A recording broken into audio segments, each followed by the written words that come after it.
अस्सलाम वालेकुम, good morning ऐं सुबह बख़ैर नाज़रीन। पंहिंजी मॉर्निंग में तव्हां सभिनी खे वेलकम कयूं था। उमेद है तव्हां सभु ठीकु ठाक हूंदा, ख़ैरियत सां हूंदा। मां आहियां उनसा शाह ऐं मूंसां गॾु सजाद सुहाग आहिनि। अस्सलाम वालेकुम, आऊं आहियां सजाद सुहाग। अस्सलाम वालेकुम ऐं वेरी गुड बॉडी। ख़ुशि हुजो, आबाद हुजो, ठीकु ठाक हुजो, मज़े में हुजो। ऐं असांजी सुबुह सुबुह जो इहा ई दुआ हूंदी आहे त रब पाक शल मुंझारा ख़तमु करे, जेके ज़हन में आहिनि, तबियतुनि में आहिनि, मिज़ाज में आहिनि, से मुंझारा ख़तमु थियनि, सवां सिधा थियूं असां बि, ऐं असांजे साम्हूं वारा जेके कम आहिनि ऐं माण्हू आहिनि उहे बि अलाह करे त सवां सिधा थियनि।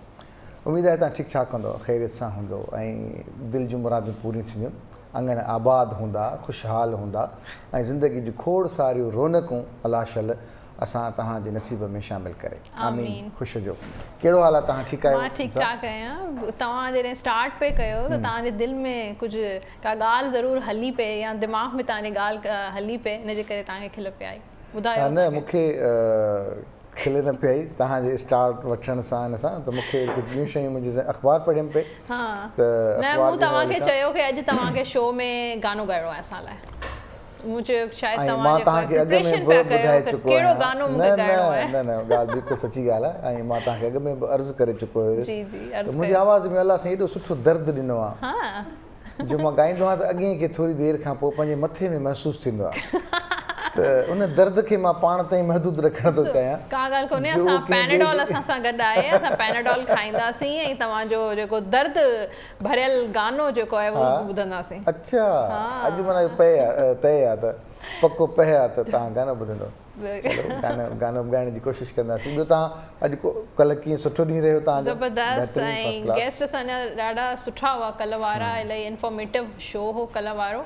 ऐं अॼु जी गुड न्यूज़ मूं जेका ॿुधी आहे उहा इहा आहे कि इलाही जल्दी जेके सिनेमास जेके आहिनि उहे ओपन थियण वारा आहिनि, त जेके सिनेमा लवर्स आहिनि, मूवी लवर आहिनि, उन्हनि लाइ ज़बरदस्त।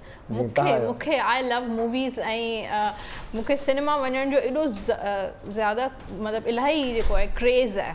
अच्छा, हा, तव्हांखे न आहे छा? न, मूंखे अच्छा पिया चओ जीअं तव्हांखे न आहे।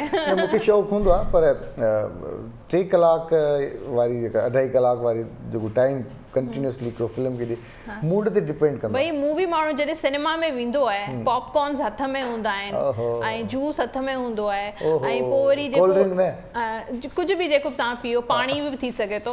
अच्छा, पोइ वरी छा थींदो आहे कि माण्हू जेको ॿाहिरि वारी जेका बि लाइफ आहे, प्रॉब्लम्स, परेशानियूं, स्ट्रेस, उहो ॿाहिरि छॾे वेंदो आहे। जॾहिं टिकट माण्हू ॾींदो आहे न, त पोइ वरी जॾहिं अंदरि हॉल में एंटर थींदो आहे, वेहंदो आहे, हा, मोबाइल बि कमु कोन कंदो आहे, एतिरो रिलैक्स माण्हू फील कंदो आहे। ऐं अगरि मूवी जी जेका स्टोरी ज़बरदस्त हुजे, कॉन्टेंट सुठो हुजे, त छा मज़ो अची वेंदो आहे।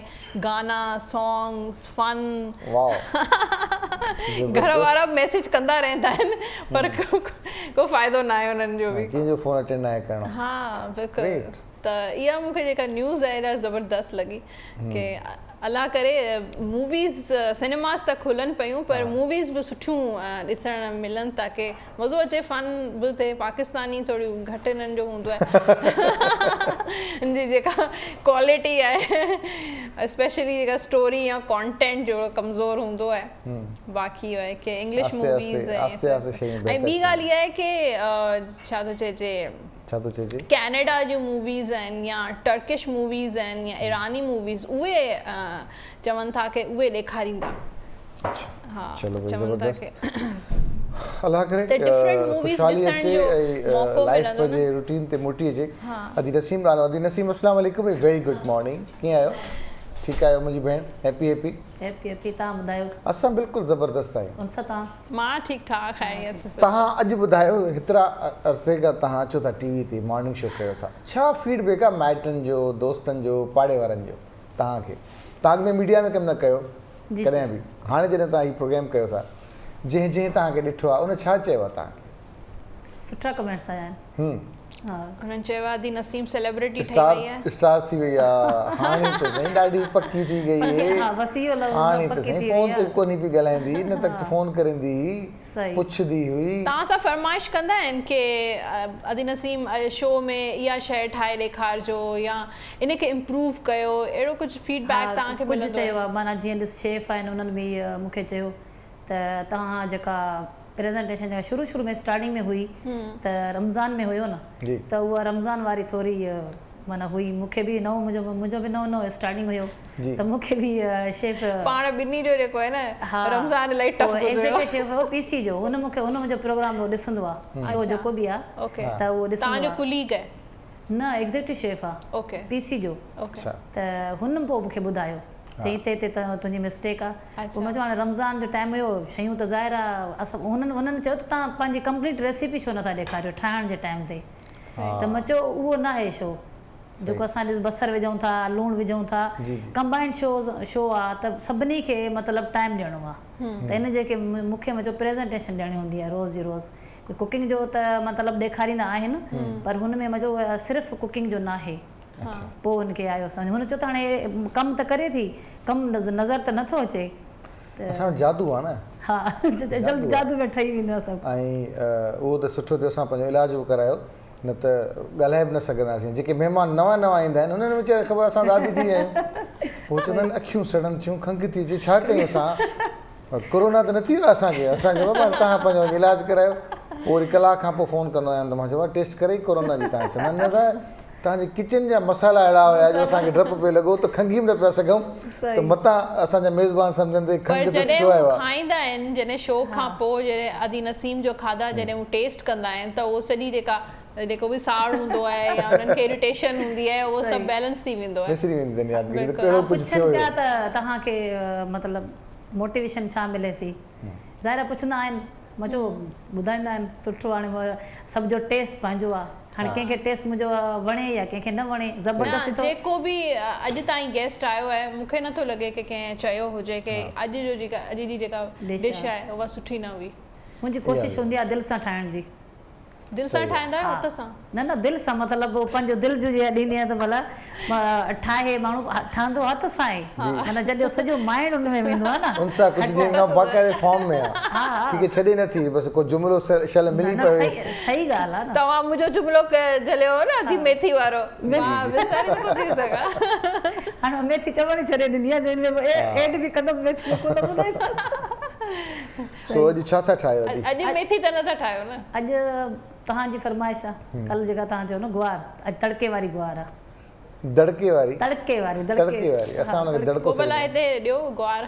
गुआर कटींदो अदा हा ॾियां छिलींदा न छिले कटे न मां त तव्हां करे आयो हाफ डन त करे आयो मुंहिंजे ख़्याल हाफ डन करे आयो हा ॿुधायो तव्हां लॻे थो फोन ते ॿुधायो हूंदो सजाद खे न मूंखे का ख़बर सजाद चयो हूंदो कि इहो ॾिसो छिले अचिजो असां छॾींदी कोन असांजी प्रोफेशनल लाइफ एतिरी हूंदी आहे जो असां हितां टाटा बाय बाय कंदा आहियूं वरी हिते ई मुलाक़ात थींदी आहे त ख़बर न हूंदी आहे त छा आहे कॾहिं कॾहिं कॉन्सिडेंसिस अहिड़ा थी वेंदा आहिनि जो सभिनी खे हिकु जहिड़ा कपिड़ा हूंदा आहिनि पोइ असांजा जेके ॾिसण वारा आहिनि हिकु जहिड़ा न हूंदा आहिनि कलर्स हिकु जहिड़ो हूंदो आहे मतिलबु ऑब्वियसली त पोइ सभई चवंदा आहिनि त तव्हां शायदि का हिक ॿिए सां पुछंदा आहियो या केरु ॿुधाईंदो तव्हांखे अहिड़ा कपिड़ा पाइण ऐं कॾहिं ईअं थींदो आहे की किथे मुलाक़ात थी वेंदी आहे ऐं पोइ वरी घर वारा चवंदा आहिनि का तव्हांजी प्लैनिंग त न हुई इहो बि कोइंसिडेंस थींदा आहिनि असां सां ॾाढो सुठो ऐं हाणे तव्हां रेसिपी ॿुधायो त माशाल्लाह पंहिंजी किचन में सभिनी ॾिसण वारनि खे अस्सलाम वालेकुम अॼु पंहिंजी किचन में आहे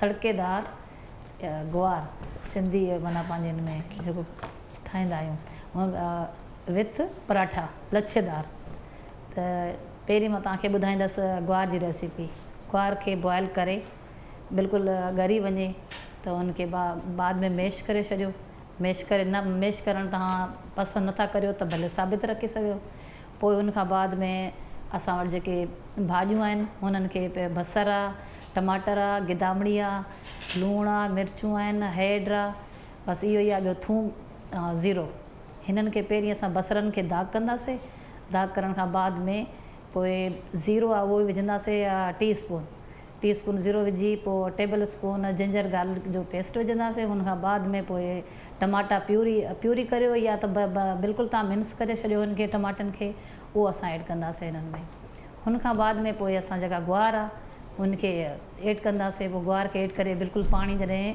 ख़ुश्क थी वञेसि हुनजो टेस्ट लूणु पंहिंजी मर्ज़ी सां जेको ई विझोसि ख़ुश्क थी वञे पोइ हुनखां बाद में जेको असां तड़को ॾींदासीं ज़ीरो ऐं हिन जो थूम जो तड़को ॾेई पोइ उनजे सावा मिर्च सावा दाणा उहे उनजी गार्निश कंदासीं। हुन खां बाद में असां पचाईंदासीं पराठा लच्छेदार पराठे में या हिकिड़ो कप तव्हां खणो, हुन में 2 टेबल स्पून खीर जो विझोसि, 1 टेबल स्पून खंड जो, अटे खे ॻोहण जे लाइ थोरो लूणु हसबे ज़ाइक़ो विझी, पर उनखे जॾहिं तव्हां उनखे ॻोहियो अटे खे बिल्कुलु ड्राई करे ॻोहियोसि आस्ते आस्ते। पोइ हुन खां बाद में माना पाणी वारो न हुजे, पोइ हुन में विझी बंदि करे छापर में या कंहिं फाइल में ठाहे तव्हां रखे छॾियो। माना इनखे रेस्ट ॾियणो पवंदो आहे 3-4 कलाक ताईं। हुन खां बाद में पराठे खे तव्हां ठाहे उन में पूरी मानी पचाए पोइ विच मां हिकिड़ो कट ॾियोसि, कट ॾेई पोइ हुन जीअं न समोसे वारो गोल ठहंदो ईअं ठाहे पोइ हिकिड़ो पेड़ो ठाहे छॾियोसि। पोइ सिलो हुनखे तव्हां किनारनि खां पचायो। लच्छेदार पराठा हेॾे आसानी सां ठही वेंदा आहिनि, असांजी डिश भई तयारु। बसि ॻाल्हि बहितरीन आहे। बसि ज़बरदस्त। अच्छा, तव्हां खंड वरी विधी आहे पराठनि में? खंड न, खंड जे करे पराठो कड़क थींदो आहे। अच्छा, जॾहिं असां लच्छेदार पराठो पचाईंदा आहियूं न, पोइ हुन में खंड विझंदा आहियूं त हुन में उहो मिठो टेस्ट न मिठो न ईंदो न। सही। असल पराठो कड़क कीअं थींदो? लच्छेदार पराठे जो मक़सदु इहो हूंदो आहे जॾहिं खंड हुन में पचंदी त हू कड़क थी वेंदो। सही। फील न थींदो आहे त हिन में खंड आहे। कंहिंखे शुगर हुजे त न विझो, कोई मसइलो न आहे। सही। शुगर वीचारे खे ख़बर ई न आहे त मूंखे हो चवंदो पराठो थो वठां, शुगर जो टेस्ट कराए पोइ वरी तव्हां न ही जेके ॿाहिरि वारा आहिनि न पराठे जेके पचाईंदा आहिनि इन्हनि में शुगर विझी पोइ पचाईंदा आहिनि। सही। माशाल्लाह, बहितरीन अदी, ॾाढो सुठो। ऐं असां वेट पिया कयूं, तव्हां जल्दी गुआर ठाहियो। हा, जल्दी ठही वेंदी। ही बॉइल थियल आहे। ॾिसो हाणे हिननि त गुआर छिली न आहे, इन जे करे जेको आहे हिननि खे कोन मिलंदी। ही रुको ॾिसंदा अद सजाद फरमाइश कई हुई कद। हां, फरमाइश कई हुई त इहो असां वरी मसलो असांजो इहो आहे त जिथे रहूं था न आसपास में का अहिड़ी दरगाह कान्हे जो वञी ऐं उते नाश्तो कयां, मानी सैलानी ते। हा, सैलानी मुंहिंजे घर जे भरिसां आहे हिते, उते वरी लाइन वॾी लॻियल आहे न, उते वरी डिसिप्लिन वारी लाइन लॻियल आहे। सही। त इन करे असांखे उहा खपे जेको ईअं वेठो वेठा हुजे। बहरहाल ॾाढो सुठो थी, ज़बरदस्त, ॾाढो बहितरीन। ऐं हुन सां गॾोगॾु टेरो कार्ड बि हलंदासीं ऐं टेरो कार्ड जा छा था चवनि उन ते ॻाल्हाईंदासीं। शाह अब्दुल लतीफ़ भिटाई रहमतुल्लाह अलैह जो उर्स मुबारक जारी आहे, उन लाइ बि असांजी कोशिशि हूंदी त कंहिंसां राब्तो करे तव्हां सां उनजे बारे में ज़रूरु तव्हांखे आगाह कयूं। अॼु ख़मीस जो ॾींहुं आहे ऐं 23 सितंबर आहे। अॼु 23 सितंबर। 23 न आहे, 23 आहे जी। एरीज़ खां शुरू कयूं था। 6 ऑफ कप्स जो कार्ड आहे एरीज़ वारनि लाइ, ऐं इहो कार्ड चवे थो कि एरीज़ वारा जे कुझु पुराणनि दोस्तनि खे यादि कंदड़ ॾिसण पिया अचनि। पास्ट फ्रॉम द ब्लास्ट, पुराणियूं ॻाल्हियूं, मेमोरीज़, जेको तव्हां टाइम स्पेंड कयो आहे हुननि सां, या कुझु अहिड़ो फैमिली मेंबर बि थी सघे थो जेको तव्हां सां परे हुजे, उहो बि तव्हांखे यादि अची सघे थो।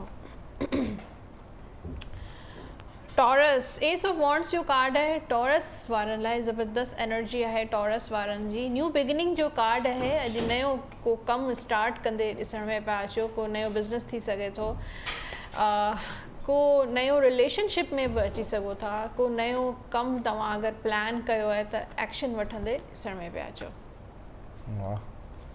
जेमिनाई वारनि लाइ कार्ड आहे। जोज़ा वारनि लाइ किंग ऑफ कप्स जो कार्ड आहे। काइंड डिवोटेड जो कार्ड आहे। अॼु तव्हां इलाही इमोशनल रहंदा, तव्हांजो फोकस रहंदो कम ते, पर कम जे सां गॾु तव्हां कुझु सुठो टाइम तव्हां फैमिली सां गॾु, दोस्तनि सां गॾु बि स्पेंड कंदा।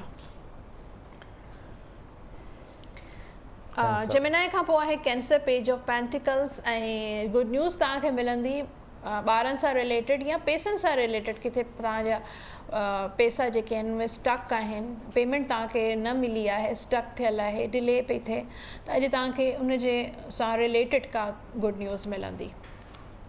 कैंसर खां पोइ आहे लियो वारनि लाइ कार्ड आहे एम्प्रेस जो। त एम्प्रेस जो कार्ड आहे, ऐं तव्हांजे जेको बि कमु कयो पिया उनजो फ्यूचर ॾाढो ज़बरदस्त आहे, ग्रोथ आहे उन में, ऐं उन सां गॾु जेके औरतूं एक्सपेक्ट कनि थियूं, मतिलबु प्रेगनेंसी वग़ैरह जो बि उन्हनि जो आहे त उहो कंसीव करे सघनि थियूं।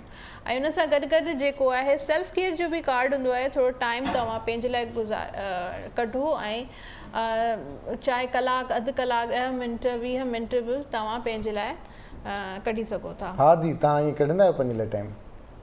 ख़्यालु कंदा आहियो पंहिंजो?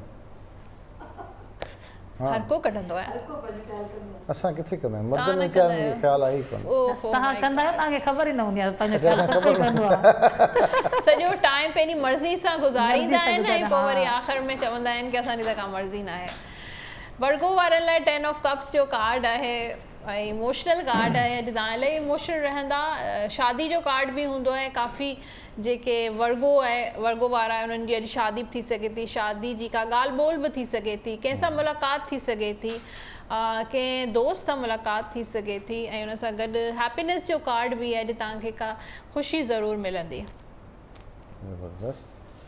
लिब्रा वारनि लाइ कार्ड आहे व्हील ऑफ फॉर्चून जो ऐं लिब्रा वारा जेके आहिनि टेकिंग योर चांसिस जो कार्ड आहे ऐं नया नया चांसिस तव्हां जेके वठी सघो था ऐं उन सां गॾु नयूं अपॉर्चुनिटीज़ अट्रैक्ट कंदा तव्हां ऐं अप्स एंड डाउन ज़रूरु रहंदा कुझु सुठो टाइम बि हूंदो ऐं कुझु मतिलबु ख़राबु त नथी थी सघां पॉज़िटिविटी बि हूंदी नेगेटिविटी बि हूंदी सभु कुझु हर शइ तव्हां गॾु खणी हलंदा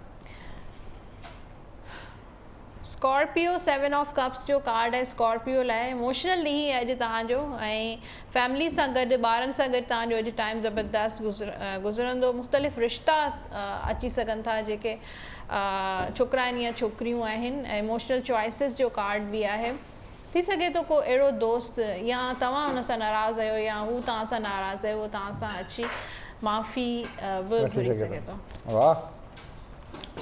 सही ॻाल्हि आहे सेजिटेरियस वारनि लाइ कार्ड आहे द जस्टिस जो ऐं जंहिंजा केसिस हलनि पिया कोर्ट में ऐं स्टक आहिनि अॻियां न पिया वधनि त उहे सेजिटेरियस जेके उन्हनि जे जेको केस आहे उहो फेवर में वेंदे ॾिसण में पियो अचे उन सां गॾु तव्हांखे अॼु बैलेंस करिणो आहे ॾींहुं मैनेज करणियूं आहिनि पंहिंजियूं शयूं की किथे वक़्तु वधीक ॾियणो आहे किथे घटि ॾियणो आहे किथे इन्वेस्टमेंट तव्हांखे करणी आहे पंहिंजी जेके बि घर जो बजट आहे ऐं बिज़नेस जो बजट आहे उन में कीअं बैलेंस करिणो आहे कैप्रिकॉन वारनि लाइ कार्ड आहे 4 ऑफ कप्स जो अॼु तव्हांजो थोरो ॾींहुं बोर गुज़रंदो फ्रस्ट्रेटेड रहंदा तव्हांखे सम्झ में न पियो अचे मां छा कयां प्लान्स त तव्हां इलाही सारा ठाहियो था दिमाग़ में पर उन ते अमल नथा कयो प्रैक्टिकली ऐं दिलि बि न पियो चवे की अॼु को कमु कयां ऐं कुझु अहिड़ी एनर्जी बि कैप्रिकॉन वारनि जी ॾिसण में पई अचे जेलसी तव्हांजे अराउंड तव्हांजे आस पास कुझु अहिड़ा माण्हू आहिनि जेके तव्हां सां जेलस बि थियनि था ऐं हुन सां गॾु जेके आहिनि तव्हांखे वरी अहिड़ियूं ॻाल्हियूं कन में विझनि था जंहिंजी वजह सां तव्हां जेको आहे हाइपर नथा थियो तव्हां जेको मिसअंडरस्टैंडिंग्स क्रिएट थियनि थियूं रिलेशनशिप में बिज़नेस में चलो भाई हाइपर कोन था एक्वेरियस वारनि लाइ अॼु ॾींहुं थोरो टफ ॾींहुं बि हूंदो स्ट्रेसफुल ॾींहुं बि हूंदो इलाही बिज़ी बि रहंदा घर जूं ज़िम्मेदारियूं कारोबार जूं कम जूं जॉब जूं ऐं ॿियो फैमिली इशूज़ उन में तव्हां थोरा एंज़ाइटी बि थी सघे थी तव्हांखे की मां कीअं मैनेज करियां एतिरियूं सारियूं ज़िम्मेदारियूं करिणियूं त पवंदियूं हा एक्वेरियस खां पोइ आहे पाइसिस 2 वॉन्ड्स आहे पाइसिस वारनि जो त अॼु जो ॾींहुं तव्हांजो सुठो त गुज़रंदो वेटिंग जो कार्ड बि हूंदो आहे कुझु शयूं अगरि तव्हां किथे अप्लाई कयो आहे वीज़ा अप्लाई बि करे सघो था जॉब अप्लाई या कुझु अहिड़ियूं शयूं उन में तव्हां कंहिं एक्सपेक्टेशन्स आहिनि तव्हां जूं का उमेदु आहे त थोरो कमु तव्हांजा अॼु डिले थी सघनि था तव्हां वेट करे सघो था ऐं हुन सां गॾु गॾु जेको आहे थोरो बैलेंसिंग जो कार्ड बि हूंदो आहे कंफ्यूजन्स जो कार्ड बि मां तव्हांजे माइंड में कंफ्यूजन्स रहंदा की मूंखे छा करणु घुरिजे छा न करणु घुरिजे चलो भाई कंफ्यूजन सां गॾोगॾु दुआ बि आहे त शल रब पाक सभिनी जो ॾींहुं जेको आहे ज़बरदस्त गुज़रे ऐं सताराहनि इल्म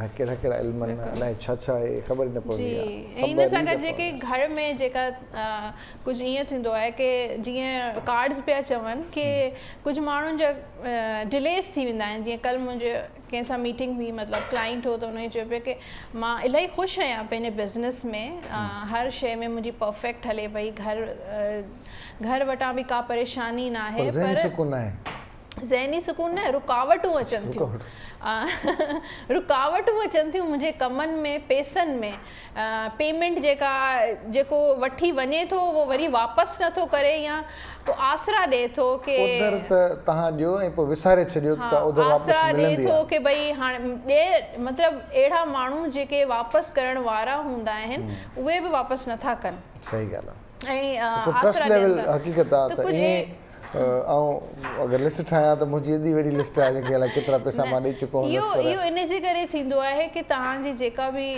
हर शइ जेका आहे परफेक्ट न हूंदी 100% परफेक्ट न हूंदी आहे कुझु नेगेटिविटीज़ बि हूंदियूं आहिनि उहे इन जे करे हूंदियूं आहिनि कि कुझु घर में अगरि तव्हांखे नेगेटिविटीज़ फील थियनि थियूं त कुझु माण्हुनि जी आदत हूंदी आहे कि घर में पुराणियूं शयूं इलाही स्टोर करे रखनि था जीअं शीशा हूंदा आहिनि कुझु क्रैक्स थी वेंदा आहिनि शो पीसिस हूंदा आहिनि क्रैक्स थी वेंदा आहिनि या घर में पुराणो जेको हा थांव ऐं जेके वॉल क्लॉक्स हूंदा आहिनि या घर में जेके घड़ियूं हूंदियूं आहिनि रिस्ट वॉचिस बि हूंदियूं आहिनि उन्हनि जा सेल न हूंदा आहिनि बीठल घड़ियूं हूंदियूं आहिनि पर उहे यूज़ पिया कंदा आहिनि त इहा शइ जेका आहे इहा बिल्कुलु बि न करणु घुरिजे इन्हनि खे डिस्पोज़ करणु घुरिजे ऐं जेके भॻल शीशा आहिनि जंहिंमें क्रैक्स लॻल आहिनि उन्हनि खे डिस्पोज़ हूंदो आहे न की पुराणियूं शयूं आहिनि यादूं आहिनि का शइ अहिड़ी फेवरेट हूंदी आहे माण्हू इलाही दिलि सां वठंदो आहे ऐं इलाही एक्सपेंसिव हूंदियूं आहिनि तॾहिं बि दिलि न चवंदो आहे सेल करण डिस्पोज़ करण लाइ त प्लीज़ हुननि शयुनि खे तव्हांखे डिस्पोज़ करे छॾियो उन्हनि खे उछलाए छॾियो न त इहे शयूं जेके आहिनि उहे नेगेटिविटी उछलाए छॾियो सेल न कयो उछलाए छॾियो छो त इहे शयूं जेके आहिनि उहे नेगेटिविटी क्रिएट कंदियूं आहिनि उछलाए छॾियो त पोइ वरी केरु वठंदो न वठो पर तव्हां अहिड़ियूं शयूं बिल्कुलु बि ऐं ॿियो स्पेशली जंहिंजे हस्बैंड वाइफ में जेके न ठहंदा आहिनि या नंढियुनि नंढियुनि ॻाल्हियुनि ते कॉन्फ्लिक्ट्स थींदा आहिनि त उन्हनि उहे अक्सर थींदो आहे की बेड जे हुननि जो जेको बेड हूंदो आहे उन्हनि जे हेठां जेको आहे उहो हणूं रखंदा आहिनि कपिड़नि जूं पुराणियूं शयूं जुतियूं अहिड़ियूं शयूं रखंदा आहिनि इन सां जेको आहे उहा नेगेटिविटी क्रिएट थींदी आहे त जेको बि इहे शयूं करे थो तव्हां चाहियो त तव्हांजी लाइफ में पॉज़िटिविटी अचे स्पेशली तव्हांजे घर में त अहिड़ियूं पुराणियूं शयूं तव्हां डिस्पोज़ करे छॾियो उछलाए छॾियो या उन्हनि खे कुझु अहिड़ो कयो की घर में न हुजनि उहे बहरहाल उहे घर में सॼो सामान खपाइणो पवंदो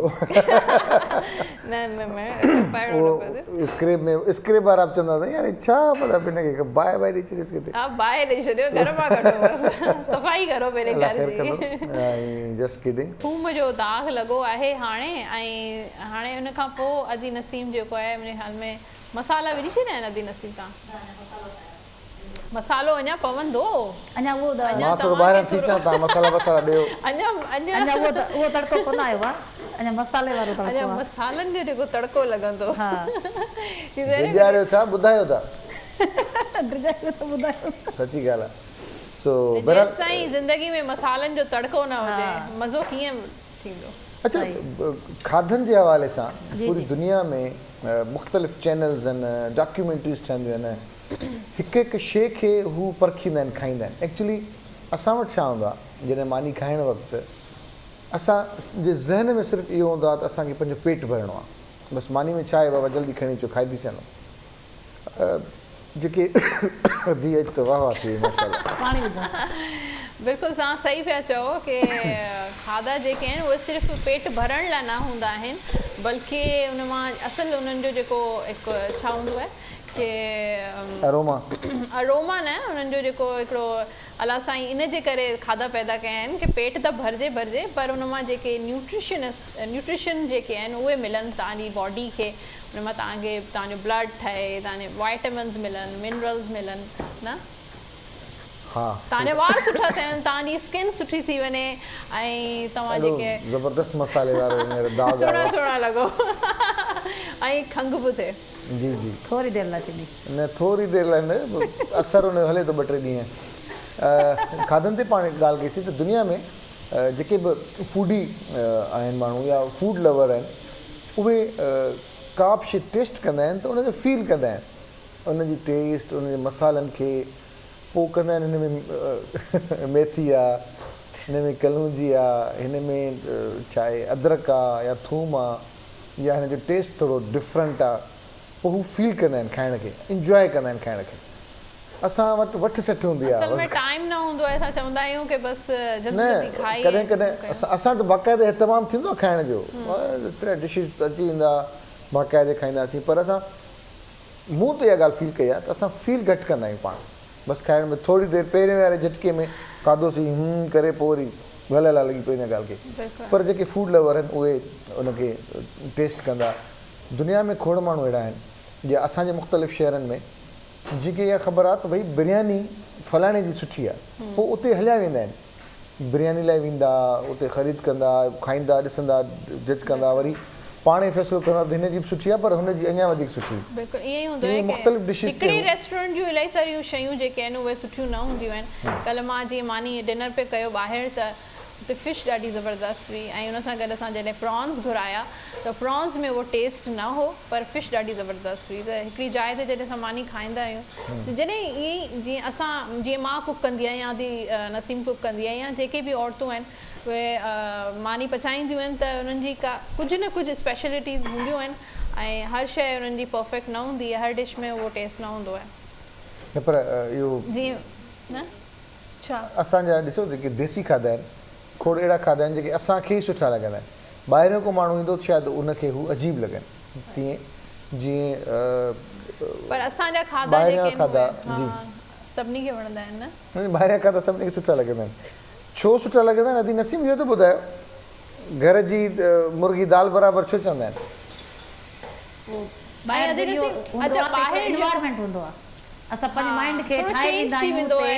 अदी टेस्ट में फ़र्क़ु हूंदो आहे, घर जी मानी में ॿाहिरि जी मानी में हुनजे जेके थांव आहिनि न, हुन हा सही ॻाल्हि आहे, न ॿाहिरि जी जेका मानी हूंदी आहे न उहा इलाही हाइजेनिक हूंदी आहे, सुथरे तरीक़े सां हाइजेनिक तेल में, हाइजेनिक गोश्त में, सब्जियूं धोई करे। हाइजेनिक त मां हिकिड़ो किसो अक्सर ॿुधायो आहे, अॼु चओ त वरी ॿुधायांव त असां जॾहिं वियासीं KPK वारे एरिया में त असांखे शौक़ु हुयो चपली कबाब खाइण जो। तव्हांखे ॿुधायो इहा ॻाल्हि अदी? न कोन ॿुधायो चपली। असांखे शौक़ु हुयो त मूंखे शौक़ु हुयो त चपली कबाब खाइजनि, सो असांजी पूरी टीम हुई, असां वियासीं घुमी फिरी कंहिं होटल ते बीठासीं, असां वेठासीं, असांजो ड्राइवर पठान हुयो, त असां चयोसीं असां चपली कबाब खाईंदासीं, त जेको हुते सेठ वेठो हुओ हुन चयो हा वेहो वेहो तव्हांखे चपली कबाब, बसि अचे थो छोकिरो तव्हांखे चपली कबाब ठाहे थो ॾिए, तव्हां वेहो फस्ट क्लास आहिनि, ज़बरदस्त चपली कबाब। हुते जीअं ढाबा शाबा थींदा आहिनि अहिड़े टाइप जा हुया। थोरी देरि थी हिकिड़ो छोकिरो जो ईंदे नज़र आयो त हुन सां हुन पछतो में ॻाल्हायो, त असांजे ड्राइवर चयो बसि उथो हलो। मां चयो छो? चई न बसि हलो के ॿियनि तव्हां मानी खाऊं, बसि हितां हलो उथो। मां चयो यार चपली कबाब जो इंतज़ारु कयो, मसे मसे चपली कबाब वारी रेस्टोरेंट मिली आहे, वरी जेको वेठा आहियूं वरी हाणे चयूं त हलो ॿिए हंधि माण्हू असां हिते मानी कंदासीं। चई हलो, मां चवां थो बसि हलो, मां चयो न बसि हलो। ज़ोरी हुनखे चई पछतो में ॻाल्हाए करे अलाए छा ऐं करे हुनखे असांजी गाॾी में वियासीं। मां हुन खां पुछियो त छो झलियो असांखे? मुश्किल सां असांखे चपली कबाब रेस्टोरेंट मिलियो, ऐं चई साईं जेको चपली कबाब ठाहे पियो न उहो ख़ैर सां वॉशरूम मां आयो, त जेको हुते सेठ हुयो हुन चईसि हिनखे चपली कबाब ठाहे ॾे, त पछतो में हुन चयो त मां हथ धोई अचां, त हुन चयो हथ पोइ धोइजांइ, पहिरियों हिनखे चपली कबाब ठाहे ॾे। बिल्कुलु सही पिया चयो कि बिलीव मी, इहो आउं पंहिंजो अखियुनि ॾिठो जेको पाण सां इहो त रोज़ थींदो आहे। तव्हां KPK जी ॻाल्हि पिया कयो, इहो त हर हंधि ईअं ई थींदो आहे कि असांखे ख़बर न हूंदी आहे कि जंहिं कुक कयो आहे, जंहिं खाधो पचायो आहे उहो वाक़ई उन सफ़ाई सां पचायो आहे। स्पेशली ॿाहिरि जेको असां खाधो खाइण वेंदा आहियूं, उन्हनि में का गारंटी न हूंदी आहे कि उहो कीअं पचियो आहे, कहिड़ियूं शयूं हुन में इस्तेमालु थियूं आहिनि, कहिड़ा लो क्वालिटी जा मसाला यूज़ थिया आहिनि, पर असां मज़े सां खाई वठंदा आहियूं, छो त असां हिकिड़ो त तयारु थी वेंदा आहियूं, ऐं जेको आहे इहो हूंदो आहे कि चेंज थींदो। हा, पर अॼुकल्ह जेके वॾियूं वॾियूं फूड चेन्स आहिनि जेके उहे पंहिंजी हाइजीन खे मां सम्झां थो त उहे मेंटेन कंदा हूंदा, या किचन जो हाल सभिनी जो हिकु जहिड़ो आहे? न न, सभिनी जो हिकु जहिड़ो कोन्हे। हा, सभिनी जो न आहे, कुझु अहिड़ा रेस्टोरेंट आहिनि सुठा बि आहिनि, सुठा बि आहिनि, हा सुठा बि आहिनि, पर किचन जो जेको हूंदो आहे न बसि पोइ माण्हू ॾिसे किचन जो, असां त किचन यूज़ कई आहे न। हा, किचन खे माण्हू न ॾिसे त बहितर आहे।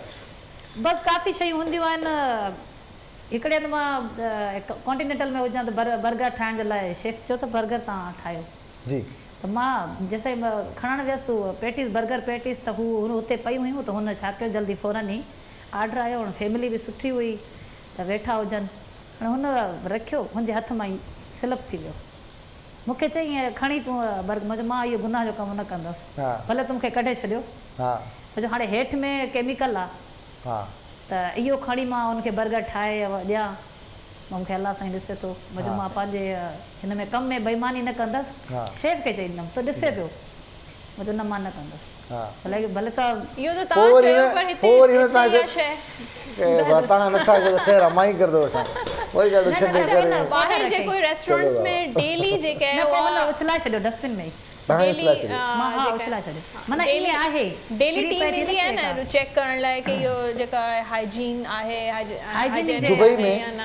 दुबई में ॾाढो घणो चेक एंड बैलेंस आहे ऐं दुबई म्यूनिसिपल हिनखे लुक आफ्टर कंदी आहे असां वटि फूड अथॉरिटीज़ त ठाहियूं वयूं आहिनि हिते पर उहे पाण हलंदा आहिनि माशाअल्लाह सां उन्हनि सां प्यार मोहबत सां ऐं उनजा पंहिंजा सिस्टम आहिनि उते सेट थियल आहिनि बाक़ी ईअं आहे त काफ़ी मूं अहिड़ा रेस्टोरेंट्स ॾिठा जिथे जेको डीप फ्रीज़र आहे उहो चिकन जो भरियो पियो हूंदो ऐं धप करे वेंदो चिकन ऐं अहिड़ा मसाला ॿ अखियुनि सां ॾिठासीं त उन में तव्हां जेकॾहिं 20-25 ॾींहंनि जो जेको चिकन आहे उहो बिल्कुलु ख़राबु चिकन उन मसाले में थोरी देरि डिप कयो ऐं उन मां चिकन कढो बस हाणे अहिड़ी ॻाल्हि न कयो तव्हांखे फील न थींदो त हींअर फ्रेश चिकन आहे या रखियल सही आहे बस हाणे असां खायूं पिया अहिड़ियूं ॻाल्हियूं सोचींदासीं त ॿाहिरि कीअं वेंदासीं ख़ैर हर शइ जी जीअं त एनर्जी हूंदी आहे जीअं नंबर्स जी पंहिंजी एनर्जी हूंदी आहे कलर्स जी पंहिंजी एनर्जी हूंदी आहे कहिड़े स्टार सां कहिड़ो कलर जेको आहे उन लाइ लकी रहंदो कहिड़ो नंबर जेको आहे स्टार जे लाइ लकी रहंदो उन सां गॾु ॾींहं बि हूंदा आहिनि डेज़ बि हूंदा आहिनि कहिड़ो ॾींहुं जेको आहे कहिड़े ज़ोडिएक साइन कहिड़े सितारे सां जेको आहे उन लाइ सुठो रहंदो पॉज़िटिव रहंदो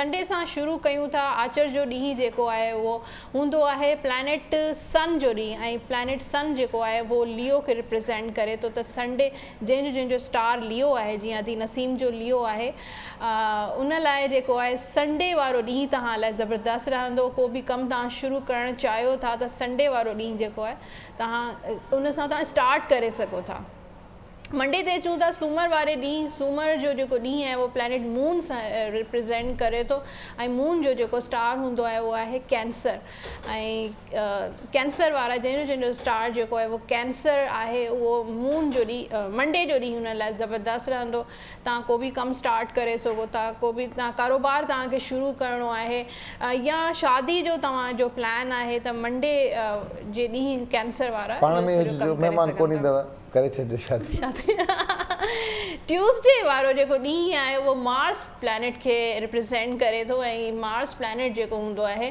उहो हूंदो आहे एरीज़ वारनि लाइ ऐं स्कॉर्पियो वारनि लाइ त जंहिंजो स्टार जेको आहे एरीज़ आहे या आहे इहो स्कॉर्पियो मूं वांगुरु उन्हनि लाइ जेको लकी डे हूंदो उहो हूंदो ट्यूसडे हाणे अचूं था वेंसडे ते अरबा जे ॾींहं लाइ त अरबा वारो जेको ॾींहुं हूंदो आहे उहो हूंदो आहे प्लैनेट जुपिटर लाइ ऐं जुपिटर प्लैनेट जे जेके ज़ोडिएक साइंस अचनि था उन में आहे सेजिटेरियस बि अचे थो उन में जेको आहे उहो अचे थो सेजिटेरियस खां अलावा ॿियो कहिड़ो थो अचे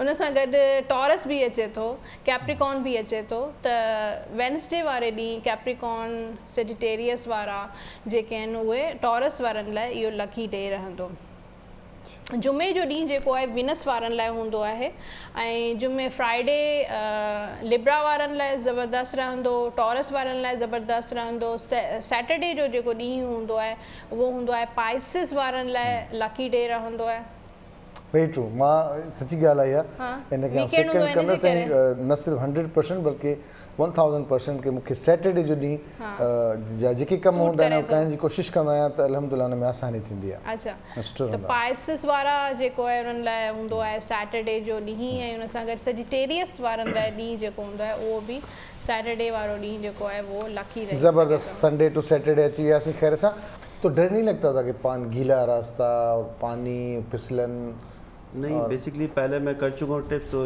इतना प्रैक्टिस थी कि बारिश में किस तरह हमने चलाना है और कहाँ हमने रुकना है अगर ज़्यादा तेज़ बारिश है तो फिर हमने रुकना है उसके बाद थोड़ा सा स्लो अगर होती है तो फिर हम चल जाते थे यहाँ से हमें स्टार्ट से ही बारिश मिली थी। हाँ। क्योंकि जब हम निकले थे रात में कराची में भी बारिश हुई थी। फिर सुबह तकरीबन हम लोग सुपर हाईवे पर हमें 2 से 3 बार बारिश मिली है। अच्छा, तो हम वहाँ थोड़ी देर के लिए स्टे किया। फिर उसके बाद जब- सखर के बाद कहाँ स्टे किया? सखर के बाद हम लोग बहावलपुर पहुँचे थे, एक रिलेटिव हैं वहाँ। अच्छा, उन्हें वो कितना इंतकाल टाइम किया। लगा आपको? वो भी तकरीबन 1 दिन लग गया था हमें।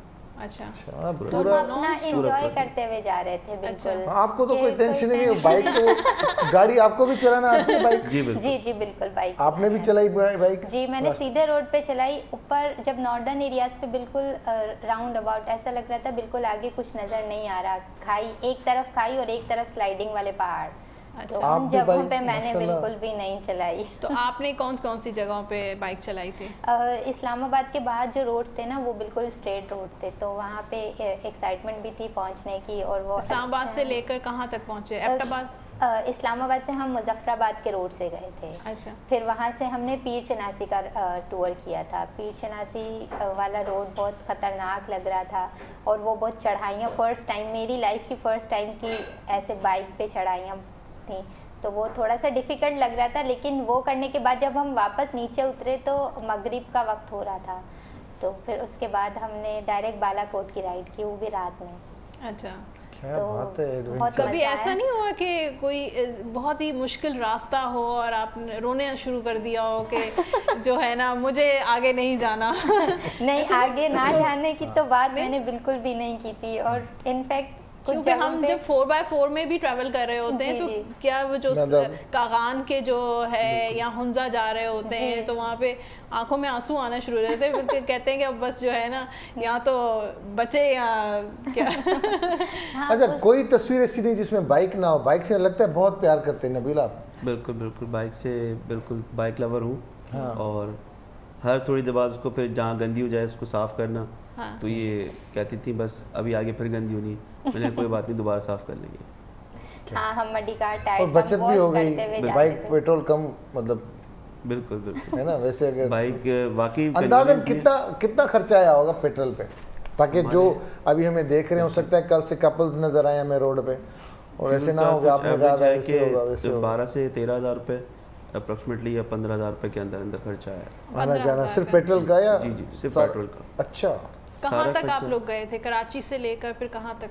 हम लोग खुजरा पास तक गए और काफ़ी स्टेज हमारे जो अच्छी अच्छी जगह थी जो हमें समझ आ रही थी कि हमने यहाँ स्टे करना है, रुकना है, एक दिन देखना है इसको, तो हम वहाँ स्टे करते थे। अच्छा, पहला स्टे था हमारा यहाँ से पिंडी के बाद से, तो हम पीर चनासी गए।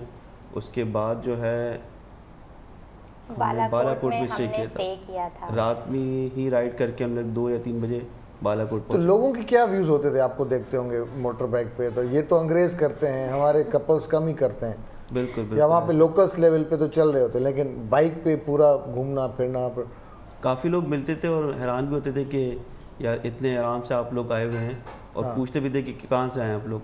अच्छा। कराची का सुन के तो वो और ज़्यादा हैरान और होते थे कि ज़्यादा। इतनी दूर से हाँ। आप बाइक पर आए हुए हैं विद फैमिली।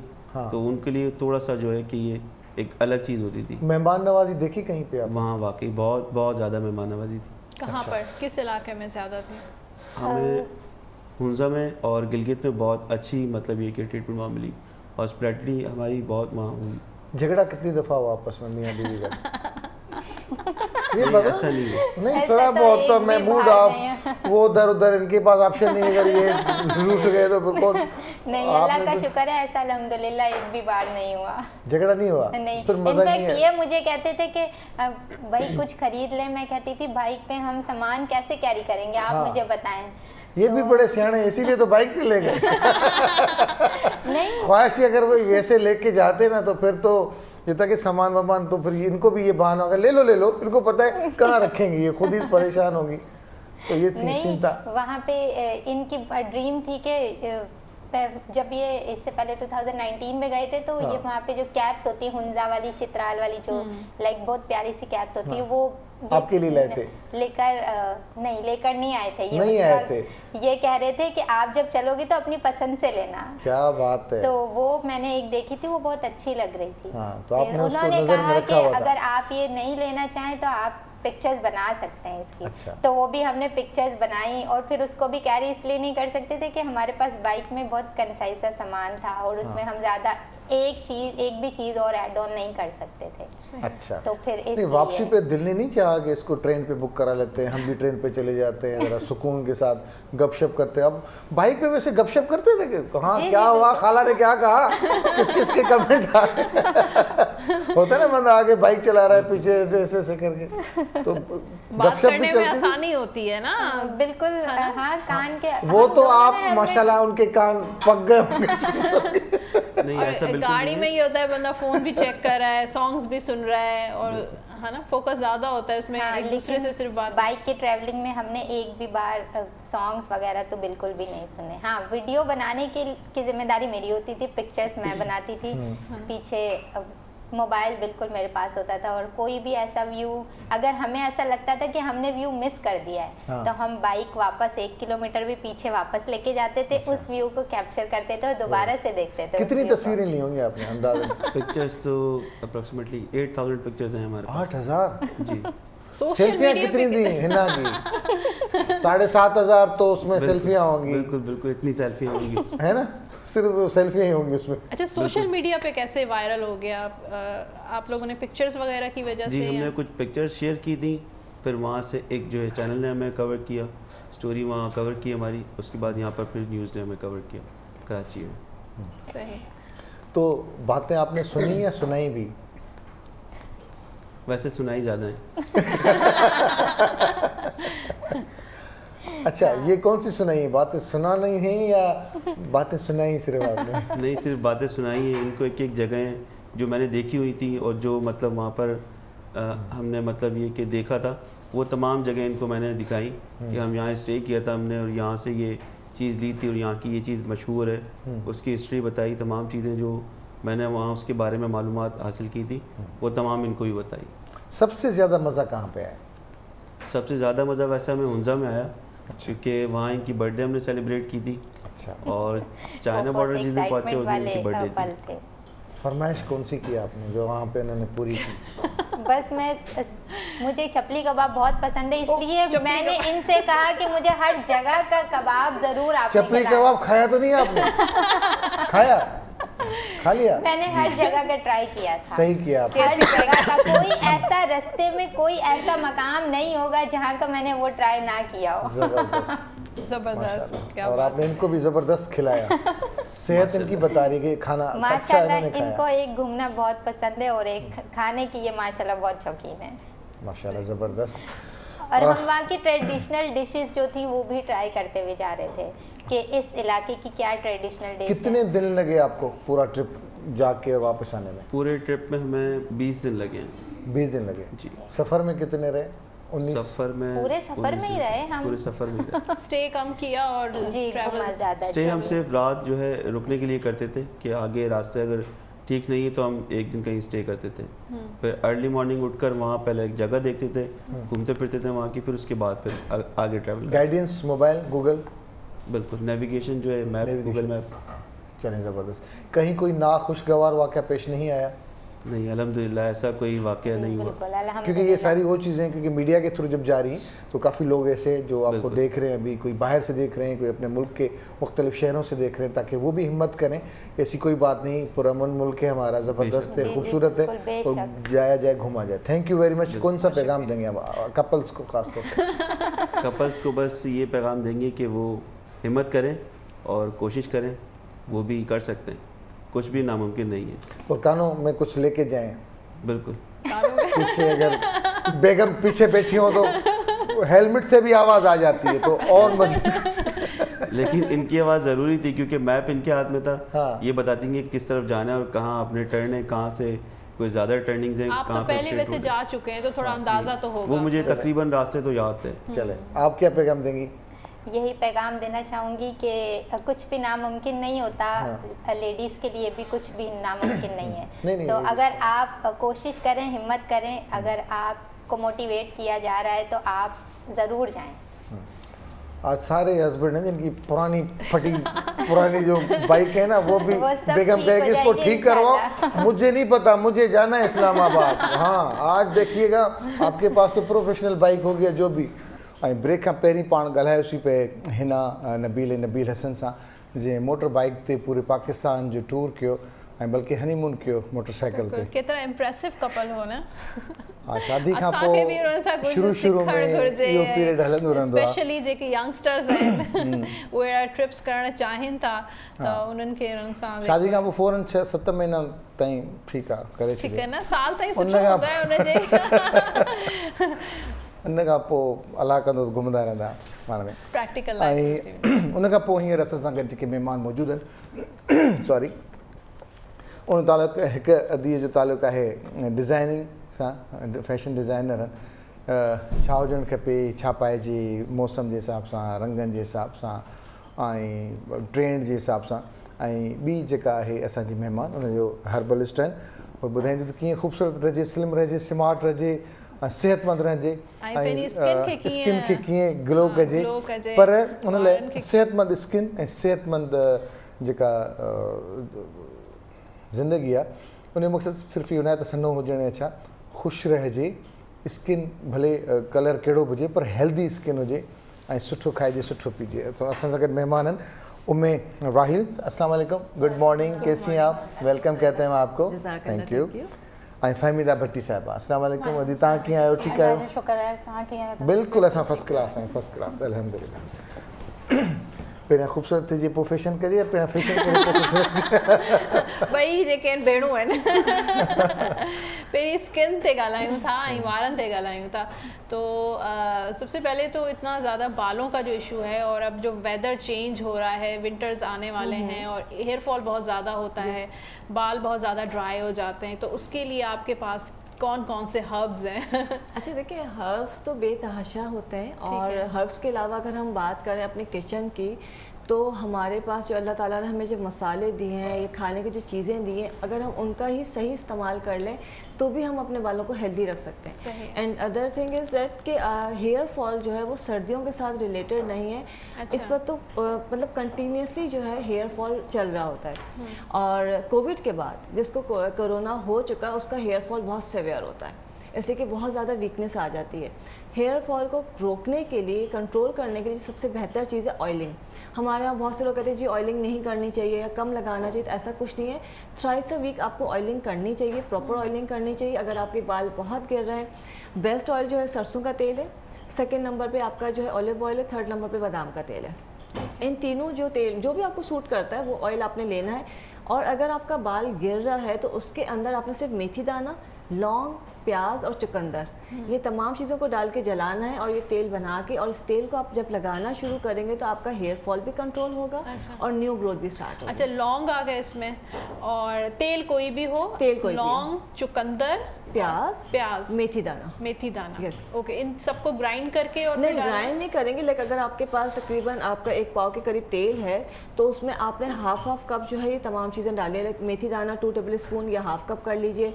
इसी तरह से जो है आपका लौंग जो है आपने 2 टेबल स्पून डाला है। मीडियम साइज़ की एक अदद प्याज ले लीजिए, उसको छिलके के साथ ही आपने चॉप करके डाल देना है। और चुकंदर भी ऐसे ही आपने मीडियम साइज़ का पूरा डाल देना है। हल्की आंच पे इसको पकाते हैं, जब वो तमाम चीज़ें जल जाती हैं तो उस तेल को ठंडा करके छान लेते हैं। अच्छा, तो वो अगर आपका बाल झड़ जिसे कहते हैं वो हो गया है, गंजपन हो रहा है या हेयर फॉल बहुत ज़्यादा हो रहा है, जैसे हम लोग बहुत ज़्यादा ब्लो ड्राई करते हैं, बहुत रफ हो जाते हैं, बहुत ज़्यादा, अच्छा हेयर फॉल बहुत हो जाता है, तो उसके लिए अगर आप लगाते हैं तो वो न्यू ग्रोथ भी स्टार्ट करता है और हेयर फॉल को कंट्रोल करता है। सही। और एक और बालों का बड़ा मसला है, वो ये है ग्रे हेयर्स। यस, देखिए पहली बात ये है कि अगर प्री मेच्योर ग्रेइंग है तो उस पर तो हमें जाना चाहिए, लेकिन हमारे पास 30-32 साल की लड़की या लड़का भी आके कहते हैं जी मेरे बाल वक्त से पहले सफ़ेद हो गए। वो ज़माने गए जब 50-50 साल में बाल सफ़ेद होते थे। नहीं, 23 की बात कर रही हैं आप, उससे पहले जो 16-17 ईयर्स की जो बच्चियां हैं उनके भी बाल जो हैं वो सफ़ेद। प्री मेच्योर अगर बिफोर 25 अगर हो रहा है तो उसको हम प्री मेच्योर काउंट करते हैं। और प्री मेच्योर एजिंग जो ग्रेइंग ऑफ हेयर्स होते हैं उसके लिए 2 कंडीशंस होती हैं। आपको ये तो साइनस है, आपकी फैमिली की हिस्ट्री है, ये 2 कंडीशंस हो सकती हैं। दोनों कंडीशंस के अंदर आपने लेवेंडर का इस्तेमाल बढ़ा देना है। लेवेंडर जो है इजीली मिल जाता है, lavender oil, lavender T lavender T आपको इजीली मिल जाएगी, वो आपने पीना शुरू कर देना है। नहीं तो इसका एक माजून आता है अतरीफल इस्तखुदोस के नाम से। अच्छा। इसका नाम अर्तुगरुल गाजी से लिया गया है। अर्तुगरुल गाजी बाद में आया था, अतरीफल पहले आया था। अच्छा, क्या नाम बताया आपने? अतरीफल इस्तखुदोस। इस्तखुदोस जो है वो लेवेंडर को मतलब उसका जो उर्दू का नेम है या यूनानी नेम है इस्तखुदोस के नाम से होता है। अतरीफल जो है वो माजून को कहते हैं, अतरीफल इस्तखुदोस। अच्छा। तो वो इजीली मिल जाते हैं, हर जगह मिल जाते हैं। और वो जिनके घर में भी ऐसे लोग हैं जिनकी प्रीमेच्योर ग्रेइंग हो रही है, वो उसको थ्राइस अ डे खाना शुरू कर दें, उनकी नाक की बड़ी भी हड्डी ठीक हो जाती है, उनका साइनस का इशू ख़त्म हो जाता है, एंड जो न्यू ग्रोथ होती है बालों की वो दोबारा ब्लैक होना शुरू हो जाती है। अच्छा, ज़बरदस्त। ये आपने करना। चलिए, ये तो कर लिया। उसके बाद फिर अच्छे कपड़े पहनने हैं। बिल्कुल, आप अच्छे अच्छा दिखेंगे, बाल तो होंगे, लगेंगे। स्किन अच्छी होगी तो दी हमीदा वो केड़ा कपड़ा पाइजन, केड़ा रंग पाइजन, ॿुधायो सम्झायो। डिपेंड तो करे कि तव्हांजो ओकेजन कहिड़ो आहे ऐं तव्हां विंटर्स जे लाइ पिया वठो या तव्हां समर जे लाइ पिया वठो, एज जो ॾिसबो आहे ऐं चॉइसिस बि माण्हू ॾिसंदो आहे कि हुनजी पंहिंजी छा के शइ में हू कंफर्टेबल आहे। सही, मेन शइ हूंदी आहे कंफर्टेबल माण्हू कंहिं में आहे। अगरि नो मैटर अगरि तव्हांजी एज कहिड़ी बि आहे, मगर तव्हां अगरि हुन शइ में कंफर्टेबल आहियो, that is a fashion for U. औरतुनि जी त का एज न हूंदी आहे न। और हर एज में मतलब असांजा मसइला आहिनि इहे। न त मगर हिनमें बि ॾिठो वेंदो आहे कि इवन ॿार बि अॼुकल्ह पंहिंजी चॉइसिस ॿुधाईंदा आहिनि कि असांखे ही न ही खपनि। 4 साल जा ॿार आहिनि, उहे ॿुधाईंदा आहिनि मां हिन पाईंदुमि। मुंहिंजो नंढड़ो बि 6 सालनि जो आहे ऐं ट्यूशन वञण खां पहिरीं मूंखां पुछंदो, मतिलबु मां पुछंदी आहियां कि तोखे अॼु कहिड़ा कपिड़ा पाइणा आहिनि। हा, अॼुकल्ह ॿार बि ॿुधाईंदा आहिनि हाणे मूंखे ही खपे, मूंखे बारबी ड्रेसिस खपनि, मूंखे प्रिंसेस ड्रेसिस खपनि या ही पाईंदसि। ईअं ई हर जे शइ में तव्हां कंफर्टेबल आहियो। तव्हां वधीक जेको आहे वो फॉर्मल ते कयो था कम या कैजुअल फॉर्मल ॿिन्ही ते कयां। अच्छा, सही। न त माशाल्लाह ही त चलो ॾाढो सुठो। पंहिंजे लाइ माण्हू परेशान हूंदो छा पायां, तव्हां वरी इहो छो मथे जो सूरत ॿियनि खे छा पारायां? न, इहो बि हिकिड़ो हूंदो आहे कि अगरि तव्हां पार रिप्रेज़ेंट पार खे सुठो पिया करियो त तव्हां पोइ चाहींदा कि उहो शायदि उहो शइ तव्हां ॿिए खे रिप्रेज़ेंट कंदा। ऐं जाम जॻहियुनि ते इहो थींदो आहे कि तव्हांजी चॉइसिस बि ॿिए खे इम्प्रेस कंदियूं आहिनि ऐं तव्हां जेसि ताईं पंहिंजा आइडियाज़ ॿिए सां शेयर कोन कंदा त उहो हिकिड़ो पॉज़िटिव इम्पैक्ट बि विझे थो ऐं तव्हां हिन सां लर्निंग बि सिखो था। सही, त हिन वजह सां मूं इहो सोचियो कि इहो करियां। न सुठो, ॾाढो सुठो। तव्हां कंहिंखां इम्प्रेस थियो? ऐं एक्चुअली मुंहिंजी पंहिंजी फैमिलीज़ में बि आहिनि डिज़ाइनर्स, त ऐं उहो मतिलबु हुननि खे ॾिसी ऐं ॿारनि जी मुंहिंजो एक्चुअली मोटिव हो कि ॿारनि जी मुंहिंजी पंहिंजी फैमिली में चॉइसिस थियनि थियूं। मूं हिन वजह सां ॿारनि जो ई नालो बेबी मोटिव सां ई स्टार्ट कयो। त उनजे लाइ पोइ तव्हां घणो कमु ॿारनि में था कयो या वॾनि में? मूं स्टार्ट ॿारनि सां कयो, मगर हाणे आउं लेडीज़ जो भी करियां पई, वॾी माइयुनि जो। सही। अच्छा उमेराइल, बालों की तो बात हो गई, अब स्किन पे आते हैं। स्किन जो है वो हेल्दी तो होनी चाहिए और ग्लो भी करनी चाहिए, तो उसके लिए आप क्या बताएंगी और कुछ एंटी एजिंग के लिए भी बताएं। देखिए, सबसे पहली जो चीज़ है, हम बहुत सारी चीज़ें बताते हैं ये लगा लें वो लगा लें, लेकिन अपने आप को हाइड्रेट रखना सबसे इम्पॉर्टेंट है कि आपने पानी बहुत अच्छा इस्तेमाल करना है, अपने आप को हाइड्रेट रखना है। इससे कि जो आपकी बॉडी के अंदर ड्राइनेस होती है वो आपकी स्किन को फ्लेकी एंड आपको रिंकल्ड कर देती है, आपकी झुर्रियाँ वक्त से पहले आ जाती हैं। सेकंड जो है, एक्सरसाइज बहुत ज़रूरी है। अगर आप अपने एज को रोकना चाहते हैं और अपने आप को फिट एंड यंग रखना चाहते हैं और फेस को नेचुरली ग्लो रखना चाहते हैं, स्किन को, तो एक्सरसाइज मस्ट है। ये 2 चीज़ें बहुत ज़रूरी हैं। तीसरी चीज़ जो है सन स्क्रीन, सन ब्लॉक, ये बहुत इंपॉर्टेंट है कि आप अगर यहाँ पे जैसे लाइट्स है, यहाँ पे भी आपको सन ब्लॉक लगा के मेकअप करना चाहिए। ये बहुत इंपॉर्टेंट है। अगर मेकअप डायरेक्ट करते हैं या डायरेक्ट बाहर चले जाते हैं तो आपको पिगमेंटेशन हो जाती है और प्रीमेच्योर एजिंग जिसे हम कहते हैं वो आना शुरू हो जाती है। लगाने के लिए डिफरेंट चीज़ें होती हैं, हर स्किन के टाइप अलग होती है, उनके लिए चीज़ें अलग होती हैं। बट अगर बेसिक चीज़ें अगर हम देखें तो सबसे जो बेस्ट चीज़ है यंग एज के लिए वो फ्रेश क्रीम है, बलाई है। अच्छा, बलाई को आपने ग्लिसरीन के साथ मिलाना है, थोड़ा सा लेमन जूस डालना है। ये अब रूटीन में बच्चों को लगाना शुरू कर दें, लेकिन रात को लगाना है, मॉर्निंग में वॉश करना है और डे टाइम में सनस्क्रीन लगाना है। अच्छा, अब लोग घबराते हैं कि शायद बलाई है तो मतलब एक्नी हो जाएगी। ऐसा नहीं होता, बहुत थोड़ी सी बलाई लगती है और उसमें लेमन जो है मौजूद है और ग्लिसरीन, तो वो आपको एक्नी नहीं होने देता है। अच्छा, ये आपने लगाना है।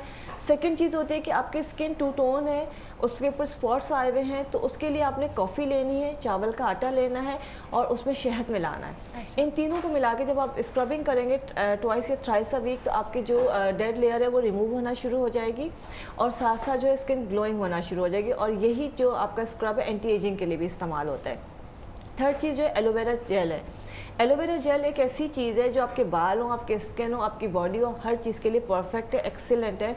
आपने अगर आपके स्किन पे लग रहा है कि फाइन लाइंस आ रही हैं, रिंकल्स आ रही हैं या स्किन बहुत रफ़ हो रही है, तो रोज़ाना फ्रेश एलोवेरा जेल का आपने मसाज करना है। और ख़ासकर ये मैं उन लोगों के लिए कहना चाहूँगी जो फार्मूला क्रीम्स जिन्होंने बहुत इस्तेमाल किए हैं, जिनके फेस डैमेज हो चुके हैं, ऐसे कि अब उन पर कुछ भी नहीं चलता, तो वो अपने डैमेजेस को कंट्रोल करने के लिए जो है सिंपल आपने एलोवेरा जेल लेना है फ्रेश, उसके क्यूब्स बना लीजिए, रोज़ाना एक क्यूब निकालनी और रात को मसाज करना है। आफ्टर वॉश एंड क्लेंजिंग आपने मसाज करना है, डेट्स इट। सुबह उठ के आपने वॉश कर लेना है। अच्छा, यानी कि मसाज करना है उसका लाइक आपके जो क्यूब है वो आप आइस हो गई, आपने एलोवेरा की जो आइस है उससे आपने पूरा फेस एंड नेक का मसाज किया, इसको आप बालों में भी लगा सकते हैं। एंड मॉर्निंग में उठ के आप वॉश कर लें, आप देखेंगे आपका फेस जो है इंतहाई स्मूथ एंड फ्रेश हो जाएगा। अच्छा, जिनको ऑलरेडी एक्ने है, जैसे मैं ज़ाहिर डेली मेकअप लगता है मुझे, तो फिर एक्ने कितनी हो रही है मुझे, क्या करूँ मैं इसका? अच्छा देखिए, एक्ने के लिए एक्ने के लिए जो है ना एक प्रॉपर क्लेंजिंग तो होती है, बट एक्ने के रीजंस होते हैं। एक्ने जो है ऐसे नहीं है कि सिर्फ आपके मेकअप की वजह से हो रही है,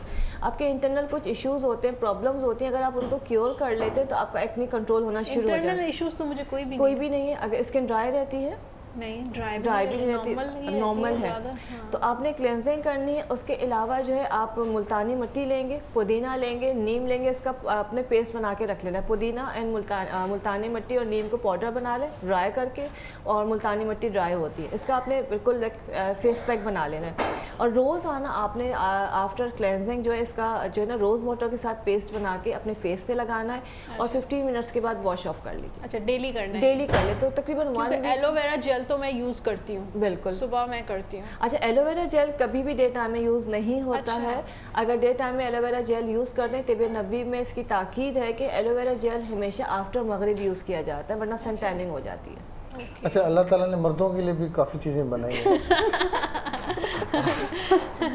उसमें हमारे लिए आपके पास कुछ है कि आप भी है, बाल भी है, ये सारी चीजें आप भी इस्तेमाल कर सकते हैं। जस्ट जनरल नॉलेज, मासूमाना सा सवाल है ये। जो औरतों के लिए वही मर्दों के लिए, और अब मर्द जो है ना वो औरतों के शाना बशाना खड़े हुए हैं। अच्छा। और मतलब अगर 4 लड़कियां आती हैं क्लिनिक में तो 6 लड़के आते हैं। अच्छा जी, ऐसे ही मतलब किसी चीज़ से पीछे नहीं, उनको ये भी टेंशन होती है कि चेहरे पे गढ़ा क्यों हो गया है, अपने फेस का कलर टू टोन क्यों हो गया है। अच्छा। तो वो तमाम चीज़ें जो हम खवातीन के लिए कहते हैं वही लड़कों के लिए होती है। बस कुछ चीज़ें जैसे कि उनकी स्किन टफ होती है, थोड़ी सी हार्ड होती है, उनको सनस्क्रीन का इस्तेमाल ज़्यादा करना है, उनको एक्सरसाइज करनी चाहिए और अपनी डाइट का ख्याल रखना चाहिए। लड़के लापरवाह बहुत होते हैं, और होता है कि वो इतना ख्याल भी नहीं करते, अब लोग करने लगे, लेकिन बाहर भी ज़्यादा निकलते हैं, क्रिकेट खेल रहे हैं, कुछ कर रहे हैं, काम कर रहे हैं, तो सनस्क्रीन बहुत ज़रूरी है। अब बाकी जो चीज़ें लाइक एलोवेरा जेल हो गया है या जो अच्छे वॉशेज़ हैं वो भी लगा सकते हैं। सबसे इम्पॉर्टेंट जो चीज़ है, लड़कों का अगर पसीना आ रहा है तो वो कहते हैं जी सन ब्लॉक कौन लगाए, उससे पसीना आ जाएगा, या हमारे पास ना टाइम नहीं है, तो उनके लिए जो है जेल फॉर्म में सन ब्लॉक मिलते हैं या स्प्रे फॉर्म में मिलते हैं, वो अपने पास रख सकते हैं। जब भी उनको पसीना आ रहा है उसको आपने वाइप ऑफ किया, देन उसका स्प्रे कर लिया। और ये सबसे इम्पॉर्टेंट है। उसके अलावा जो दूसरी चीज़ है वो उनकी डाइट है, तो वो इस्तेमाल करें। और स्ट्रेस फ्री रहे। मर्द स्ट्रेस फ्री नहीं रह सकता। जिसके घर में औरतें हैं वो मर्द कभी भी नहीं है। आपने कैसी बात कर दी, इनकी दिल की बात कर दी आपने। औरत और मर्द दोनों से मिलकर घर बनता है, ना मर्द के बगैर घर है ना औरत के बगैर घर है। और मर्द औरत को स्ट्रेस देता है, औरत मर्द को दे रही है, बराबर हो गया हिसाब। अच्छा। लेकिन ये कि दोनों का ही स्ट्रेस लेवल डिफरेंट होता है। लेकिन मर्द ने घर चलाना है, पूरी फैमिली को लेके चल रहा है, तो उसका स्ट्रेस लेवल थोड़ा ज़्यादा होता है, जैसे कि बाहर की दुनिया को फेस कर रहा होता है। सही चलते अदी हमीदा के पास। अदी हमीदा, तव्हां भला ॿारनि लाइ औरतुनि लाइ सोचियो आहे न, माशाल्लाह सुठी ॻाल्हि आहे इहा त, ऐं तव्हांखे सोचणु बि खपे इन लाइ। तव्हां कंहिंखां सिखिया वरिती? जी मूं वरिती। किथां? मूं आगा नूर आहे, हुनखां बि मुंहिंजे फैमिली टर्म्स आहिनि, त हुन सां बि मूं मतिलबु 2-3 दफ़ा गाइडेंस वरिती आहे। जी। ऐं ईअं इंटरनेशनल लेवल ते अर्शी कलेक्शंस आहे, त हुननि खां बि मूं गाइडेंस तव्हां ॿारनि खे औरतुनि खे देसी या वेस्टर्न लुक या? अच्छा। अच्छा एतिरा सारा डिज़ाइनर्स आहिनि जी त तव्हां में कहिड़ी शइ तव्हां डिफरेंट ठाही आहे तव्हांजी कलेक्शन में? लाइक हर डिज़ाइनर हिकिड़ी यूनिक शइ ॾींदो आहे, पाण ॿिए सां हुनखे कंपेयर नथा करे सघूं। हर डिज़ाइनर जो पंहिंजो आइडिया हूंदो आहे, पंहिंजो कलर चॉइस हूंदी आहे, हुनजो हिकिड़ो डिज़ाइन ई हुनखे यूनिक कंदो आहे। त तव्हां वधीक जेको आहे पेस्टल्स कलर ते वञो था या डार्क कलर्स ते वञो आउं था? डार्क कलर्स ते वधीक चॉइस कंदी आहियां। पेस्टल कलर्स ईअं आहिनि की विंटर्स जे लिहाज़ खां हर को चाहींदो आहे की मूंखे डार्क कलर्स जी पंहिंजे देसी में अगरि पाण ॾिसूं पाकिस्तान खे रुगो टारगेट था करियूं त हिते बि वेडिंग्स में हर को चाहींदो आहे मूंखे ब्राइट कलर्स खपनि। कॾहिं कॾहिं इहो जाम ऑप्शनल हूंदो आहे की लाइट कलर्स या पेस्टल कलर्स हू चवंदा आहिनि की असांखे खपनि, त मां मोस्टली हर को ब्राइट कलर्स खे पसंदि कंदो आहे। न कुझु कलर अहिड़ा हूंदा आहिनि जेके साम्हूं एतिरा सुठा न लॻंदा आहिनि, बिल्कुलु पर जॾहिं फोटास ईंदा आहिनि तस्वीरूं ईंदियूं आहिनि त उहो कलर सभिनी में ज़बरदस्त लॻंदो आहे, ईअं हूंदो आहे? बिल्कुलु इहो बि हूंदो आहे, मगर हुनमें पिक्चर्स में त इहो बि थींदो आहे न की एडिटिंग बि थींदी आहे, मगर जेके ओरिजिनल शइ तव्हां प्रेज़ेंट कंदा आहियो, जेके ओरिजिनल शइ हूंदी आहे तव्हां रिप्रेज़ेंट कंदा विदाउट एडिटिंग, उहा एक्चुअल शइ हूंदी आहे। अगरि तव्हां एडिटिंग कंदा हुनजो असल रूप हुनजो चेंज करे छॾंदा त उहा शइ तव्हां ओरिजिनल शइ कोन था ॾेखारो। सही जी जो है ना सजाद का उम्मे राहिल साहबा का ॾाढो इम्पोर्टेंट अच्छा हमीद जो सवाल है। उम्मे राहिल साहबा से दीगर चैनल्स पे भी बहुत ज़्यादा मालूमात मिलती हैं जिनकी स्किन ऑयली है, समर्स उनके लिए बहुत मुश्किल हो जाता है, ओपन पोर्स को हम कैसे कंट्रोल करें? अच्छा ओपन पोर्स को कंट्रोल करने के लिए जो सबसे इम्पॉर्टेंट चीज़ है वो है कि ऑयल को कंट्रोल करना। जब आपका ऑयल कंट्रोल हो जाएगा, जैसे कि ऑयली स्किन है या सीबम जिसे कह रहे हैं, अगर वो बहुत आ रहा है तो पोर्स खुलना शुरू हो जाते हैं। फर्स्ट ऑफ ऑल आपने पानी का इस्तेमाल लाइक वॉश करने में बहुत ज़्यादा करना है।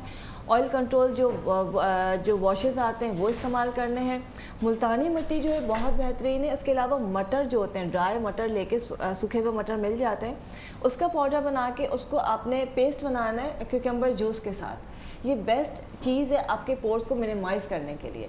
और उसके अलावा आइसिंग आप करें, उससे भी पोर्स मिनिमाइज़ होते हैं। सबसे आसान जो चीज़ है खासकर लड़कों के लिए मैं बताऊंगी कि मॉर्निंग वॉश जब हो रहा है तो उसके बाद आपने कोई भी अच्छा टोनर ले लेना है, आपने पूरे फेस पे टोनर लगाना है, उसको एज इट इज़ ड्राई होने दीजिए। टी ट्री ऑयल के बारे में सुना है कि वो बहुत अच्छा होता है, उसको पानी में डाइल्यूट करके आप फ्रिज में रख दें और स्प्रे के तौर पर इस्तेमाल। Tea tree oil acne skin के लिए, इंसेक्ट बाइट्स के लिए बहुत अच्छा है, उसको डाइल्यूट करने की कोई ज़रूरत नहीं है, वो डायरेक्ट स्किन के ऊपर लगाया जाता है। Tea tree lavender oil direct apply किए जा सकते हैं, उसको डाइल्यूशन की नीड नहीं है।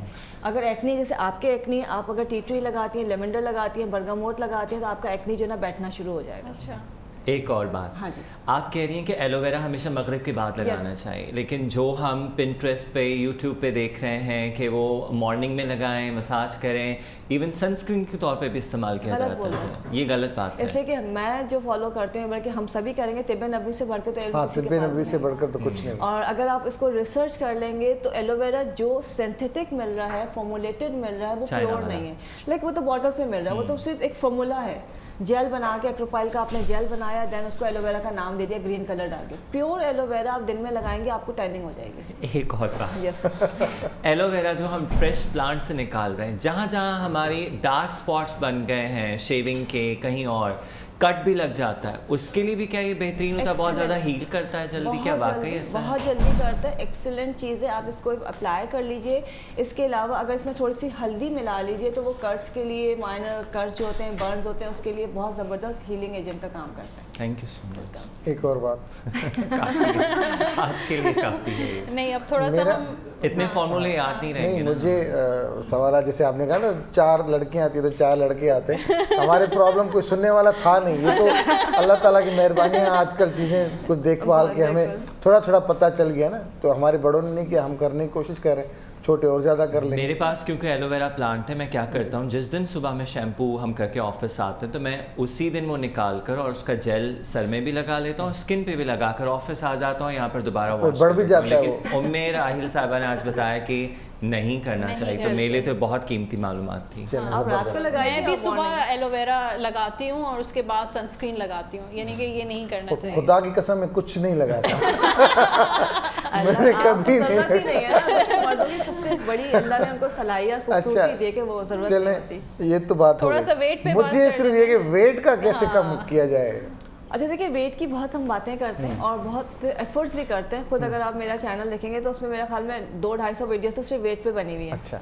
बट सबसे इम्पॉर्टेंट और जो की पॉइंट कहना चाहिए या सीक्रेट पॉइंट कहना चाहिए वो है आपको अपने मुंह पे जिप लगानी है।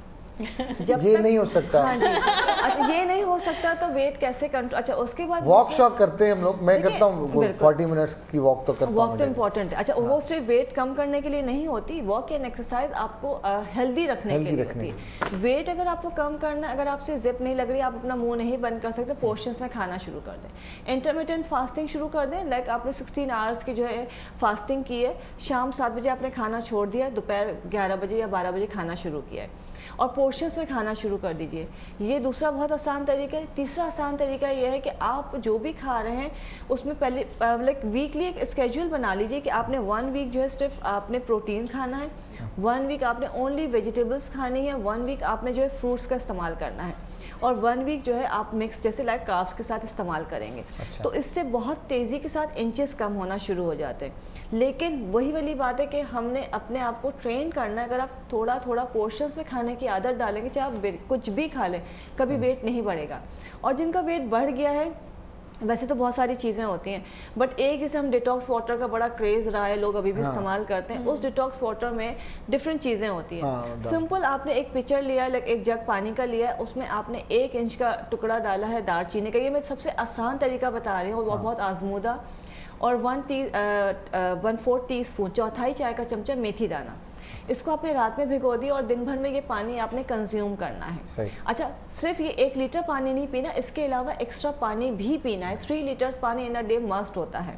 बट 1 वीक के अंदर आपकी टमी फ्लैट होना शुरू हो जाएगी, आपके इंचेस रिड्यूस होना शुरू हो जाएंगे। तो ये पीना है। और सेकंड जो है मोरिंगा, जो ड्रम। मोरिंगा का नाम मैंने बहुत सुना है लेकिन कभी यूज नहीं किया। मोरिंगा बहुत एक्सीलेंट चीज़ है। अब तो हर घर में अक्सर नजर आएगा कि उसके सुहाने की फली इस्तेमाल करते हैं, बट उसके पत्तों का इस्तेमाल कैसे किया जाए? मोरिंगा का पूरा दर्ख्त इस्तेमाल होता है। अगर हम वेट के लिए इस्तेमाल करें तो उसके पत्तों का जूस, टैबलेट्स भी आती हैं, टैबलेट्स भी आते हैं, उसके शॉट्स भी आते हैं, उसका पाउडर भी आता है। अच्छा। तो उसके पत्तों का फ्रेश अगर जूस बना रहे तो बहुत ज़बरदस्त है। उसमें आपने पत्ते लिए, उसको वॉश किया, ब्लेंडर में डाला, थोड़ा सा खीरा उसके अंदर ऐड किया, उसका जूस बनाया, ब्लेंडर में डाल के 1 गिलास जूस आपने सुबह 10 से 11 बजे पी लिया और 2 घंटे के बाद आपने हल्का फुल्का खाना खाना है। तो ये 1 वीक अगर आप पीते हैं तो 4 से 5 kg वेट आपका रिड्यूस करता है 1 वीक के अंदर। यस, 1 वीक के अंदर। बट जैसे कि आपको एक फुलनेस देता है, फील देता है। एंड उसके साथ आपने खाना पोर्शंस में खाना है। चिया सीड आपने नाश्ते में इस्तेमाल करने के, रात को आप दूध में भिगो दीजिए चिया सीड्स, सुबह थोड़ा सा फ्रूट उसमें ऐड कीजिए। बहुत ही हेल्दी आपका ब्रेकफास्ट है वो। अच्छा, अच्छा, प्रोग्राम करें, मैं मोरिंगा ढूंढ के अच्छा, एक लास्ट क्वेश्चन ये है कि वेट जो किसी का जो है मतलब ऑलरेडी स्लिम होते हैं लेकिन टमी जो है वो ज़्यादा होती है, स्पेशली जो प्रेगनेंसी के बाद, उसके लिए क्या कर सकते हैं? देखिए, जो मैंने मेथी दाना और आपको बताया दालचीनी का, ये बहुत अच्छा है। उसके अलावा एक खाने के साथ पानी नहीं पीना चाहिए। ऑरेंजेस अभी सीज़न नहीं है लेकिन आ जाएगा। ऑरेंज का छिलका या लीमू का छिलका, उसको जमा करके रखें, उसका कहवा बना के खाने के साथ इस्तेमाल कीजिए। अच्छा। वो कभी भी टमी को बाहर नहीं निकलने देगा। और पानी ठंडा कभी भी नहीं पीना चाहिए। तीसरा, अगर किसी की टमी बहुत ज़्यादा है, तिम्बर बूटी, एक बूटी होती है तिम्बर बूटी, वो जो है 1 गिलास पानी में आपने डाल के उसको थोड़ा सा पकाना है और वो पानी जो है थोड़ा थोड़ा करके आपने पीना है दिन में 1 से 2 बार। तो वो भी आपकी टमी को फ्लैट कर देती है। टिम्बर बूटी, टिम्बर बूटी ये सारे पंसारी के पास मिल जाती हैं। और दूसरा आपने बताया कि लेमन के जो छिलके हैं बहुत एक्सीलेंट वो आप जो है इसका कहवा बना के पिएं। लेमन हो गया आपका, ऑरेंज पील हो गया। तो अगर फ्रेश है तो बहुत अच्छी बात है। उसका आपने कहवा बनाया और खाने के साथ आपने रख लिया है और खाने के दौरान और खाने के बाद आपने वो कहवा गरम गरम पीना है। अच्छा, गरम तो बिल्कुल पेट को फ्लैट कर देते हैं। ज़बरदस्त। मैं तो काफ़ी दफ़ा गया हूँ, वो जो चिकन विकन बनाते हैं ना, मैं यार थोड़ा सा पीस मुझे भी कटवाना है इधर से उधर से। वो भी कट जाते हैं। हाँ, जिम जाता हूँ तो मैं अक्सर उनको बोलता हूँ ट्रेनर को कि भाई वो कट पेस्ट वाला बताओ मुझे। हाँ। ये नहीं होगा कि चल चला और वो नहीं। बहुत अच्छी बातें सुनाई मेरा, आपने वेरी मच इम्प्रेस्ड, सच्ची बात है। और आप जब तिब्बी नबी को फॉलो करती है तो इससे बढ़कर तो कुछ है ही नहीं। मैं तो इस चीज़ का मानने वाला हूँ। बहुत शुक्रिया, thank you very much, thank you very much हदी हमीदा, ताई मेहरबानी। हमीर भा को हिकिड़ो सवाल ब्रेक के बाद सवाल है। अदी तव्हां धुआंधार ग्वार ठही वई है, ज़बरदस्त। दुआ ठाही वॾी महिरबानी तव्हांजी बि ऐं जी दोस्तनि सां गॾु असांजो जेको प्रोग्राम पंहिंजी पुॼाणी ते पहुतो तव्हां सां इंशाल्लाह वरी सुभाणे मुलाक़ात मुलाक़ात कंदासीं। अल्लाह हाफ़िज़। अल्लाह हाफ़िज़।